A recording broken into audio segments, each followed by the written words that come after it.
I'm glad you were finally able to make it, April. I really have to trust someone to invite him out here, you know? I nodded my head, glancing back at my preteen cousin, Zeke. He tailed behind us, staring at the ground all the while.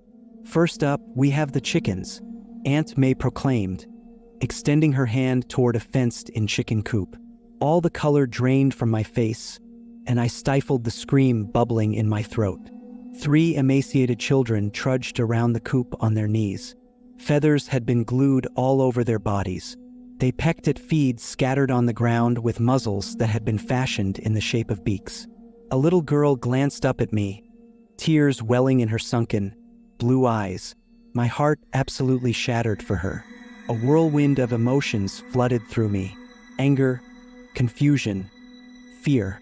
They all coursed through my system like a tidal wave. I couldn't peel my eyes away from the horrific scene. Then, a realization hit me like a ton of bricks. I recognized that girl. I'd seen her face on a missing poster just days prior. She must have been here for years. Aunt May? I don't feel so good. I think I need to lie down. Nonsense. We still have to finish the tour. I gulped, mouthing an "I'm sorry" to the cooped-up children, before following my deranged aunt. Next, we arrived at the cow pasture. It was nothing more than a small yard, surrounded by an electric fence. 2 shirtless boys wandered aimlessly on all fours, their bodies painted with black and white spots. Blisters and sores ravaged their skin from constant exposure to the summer sun. I felt like I was going to throw up. I couldn't believe what I was looking at. "Aunt May, please. I don't want to see any more. I'm going to be sick." "Oh, quit your whining. You'll be fine. Come on." My lower lip trembled as I caught one last look at those poor boys. My legs were beginning to go numb. I nearly fell, but thankfully, Zeke was there to catch me. He helped me along, his somber expression unchanging. "Zeke, why is she doing this to them? This is sinister." Zeke silently nodded, before offering me a response. His words made me sick to my stomach. "I don't know, but if you think this is bad, just wait until you see the pigs." I didn't want to continue. I didn't know if I could continue, but it seemed that I didn't have a choice. One way or another, Aunt May was going to force me to finish our demented trek. By the time we had reached the next enclosure, I was able to stand on my own. I kept my focus glued to the ground in front of me, one step at a time. Once this was over, I could call the police, and the nightmare would end. At least, that's what I told myself. And here we have my personal favorites. "The swine!" Aunt May exclaimed, snapping me back to reality. She ushered me up to the fence. I really didn't want to look. I didn't want to know what kind of torment that woman was inflicting on those helpless kids. But I had no other option. I glanced over the fence and nearly passed out cold. I will never forget what I saw. A boy and a girl were on their hands and knees, hovering over a filthy trough. Pink snouts had been strapped to their noses, and their bodies were slathered in mud. On top of that, they were absolutely massive. The children had been overfed to the point that I doubted that they could even walk. A man, who I recognized to be my uncle, loomed over the pair, his arms crossed. He didn't even look at us when we approached. I watched, paralyzed, as the pigs chowed down on some ungodly amalgamation of slop. The boy paused for a moment and gazed up at me. His eyes pleaded with me to do something, to find some way to help him out of there. But I couldn't. Uncle Jed suddenly marched up to the boy and kicked him hard in the stomach. He retched, clutching at his oversized belly, before vomiting back into his congealing food. "Did I tell you to stop? Eat!" My uncle snarled, glaring menacingly at his victim. The boy didn't respond. Instead, he put his head down and continued lapping up the vile brown chum before him. I couldn't bring myself to watch anymore. I tore my eyes away from the pig pen and turned back to Aunt May. My voice quivered as I finally mustered up the courage to ask the question that had plagued my thoughts since I'd arrived. Why are you doing this?" The corners of Aunt May's lips twisted up into a demented smile. "You'll find out soon enough." Before I could even begin to process what that meant, I felt a painful prick in the back of my arm. I instinctively turned to find Zeke pressing the plunger down on a syringe jutting from my flesh. He tearfully locked eyes with me. "I'm sorry, April. I didn't have a choice." The edges of my eyesight began to grow fuzzy. I fell to the ground, my limbs feeling weaker by the second. The last thing I remember from that encounter is Aunt May's towering form beaming over me, before my vision faded to black. I awoke in the dirt.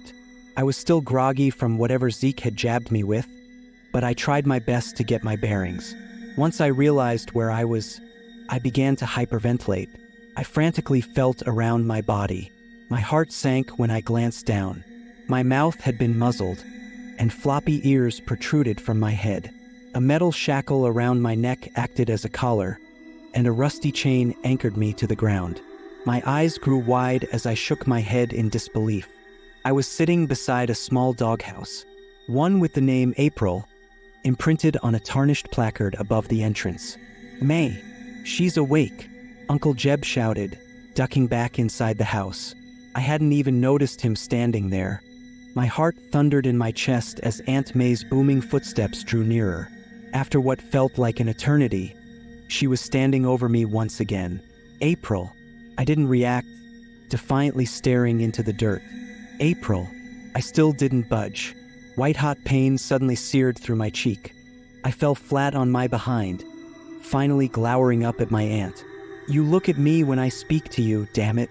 I am your owner, and you will obey me."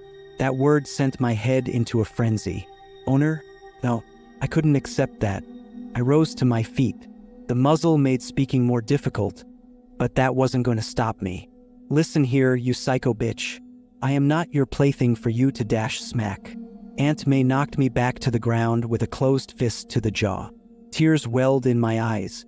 Between the lasting effects of the injection and my throbbing face, I wasn't going to get back up. "No, you listen to me. Good dogs do not stand on their hind legs, and they most certainly do not talk back. Now, be a good girl and bark." I scowled up at her. I was met with a hard kick to the ribs. I clutched my abdomen and wheezed a weak rough. "Louder. Rough. Louder. Rough. Atta girl. Now, get settled into your new home. Tomorrow I'm gonna teach you some tricks." And with that, she sauntered away, leaving me to nurse my wounds. After weighing my options, I reluctantly slunk into the doghouse. The sun had recently set, and it was getting dark. I really didn't want to accept defeat, but at least I had a roof over my head. With nothing left to do, I cried. I sobbed and wailed silently in my little hut for hours. The reality of my dire situation was finally setting in. I was trapped here just like all those poor children. "Hey, April."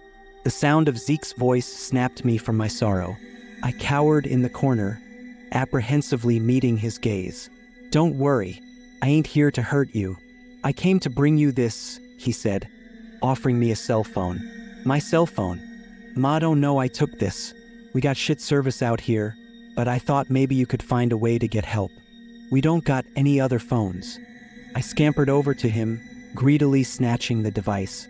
"Thank you so much, Zeke," I replied, desperate to reach law enforcement. "I'll come get it again after a while if no one shows up. Can't have ma notice it missin'." I nodded at him, dialing 911 as he disappeared from view. It's been 3 hours since then. I've called the cops, but when I told them where I was, they hung up on me. They must be in on it. I've tried calling back, but no one picks up. This is my last-ditch effort to try to find help. I wish I could give more details of my whereabouts, but I have to go now. I can hear heavy footsteps approaching, and they do not sound happy. I just pray that somehow, the children and I will make it out of this nightmare alive.